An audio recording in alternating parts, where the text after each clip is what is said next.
In this video, I will show you how you can create a Shopify account in the UAE, and that also includes Dubai. So as you can see in my VPN right now, I'm in the United Arab Emirates, and in order to get started, you can just sign up through the link in the description. When you click on that link, you will get a 3-day free trial, and then this special offer where you get 3 months of Shopify for $1 per month. And that's the best offer around, so if you want to claim it, you can sign up through the link in the description, and then here simply enter your email address, and then click start free trial.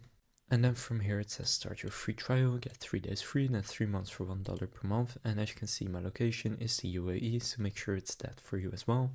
And then enter a password that you want to use to sign in, and then just click Create Shopify Account. And that's all there is to it. I have now successfully created my account.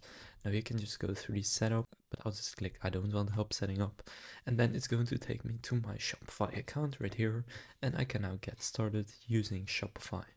So now you know how to create a Shopify account in the UAE. Now again, if you want to claim the special deal where you get 3 months for $1 per month, then you can sign up through the link down in the description.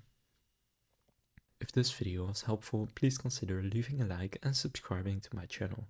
With that being said, I will see you in the next video.